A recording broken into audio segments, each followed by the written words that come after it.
Hello students, welcome to my YouTube channel. Class 10th के लिए 5.2 chapter NCERT एवं CBSE board दोनों के लिए एक्सरसाइज 5.2 अरिथमेटिक प्रोग्रेशन चैप्टर जो क्वेश्चन नंबर 4 ध्यान दीजिएगा। AP equal to 3, 8, 13, 18 dot dot कौन सा टर्म 78 होगा। आप एक ध्यान दीजिएगा, कोई भी टर्म होने के लिए हमें क्या करना पड़ता है, जो कौन सा पद, जब कौन सा पद क्वेश्चन में बात हो तो आप कौन सा पद को आप लास्ट टर्म मान लीजिए। जैसे यहाँ पर क्वेश्चन है कौन सा पद 78 होगा, तो मान लेंगे कि लेट के 78 इज लास्ट टर्म, मतलब कि 78 मेरा लास्ट पद हो जाएगा। हम n का मान प्राप्त करेंगे। जैसे ही मेरा n का मान जो ही मेरा प्राप्त होगा 5 होगा 6 होगा, तो हम कह देंगे कि पांचवा पद 78 होगा।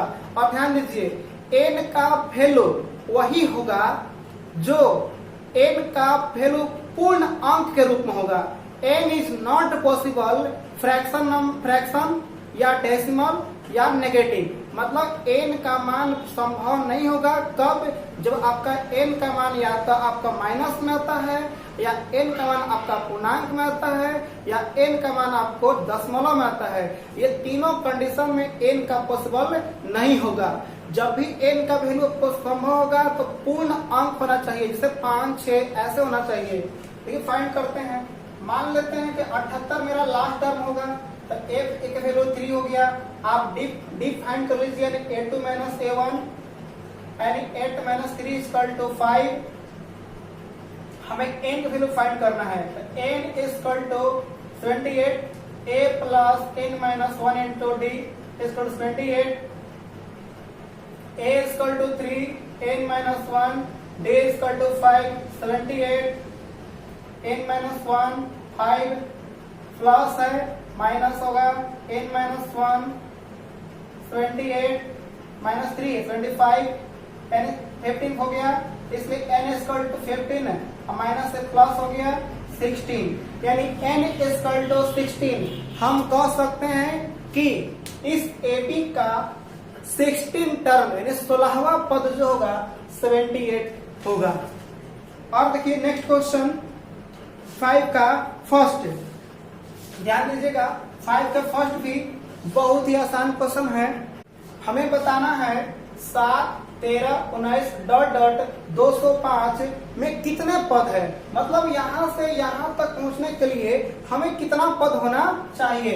देखिए a इक्वल टू 7 हो गया, d equal to 30 minus 7 equal to 6 हो गया, और ये लास्ट टर्म हो गया 205।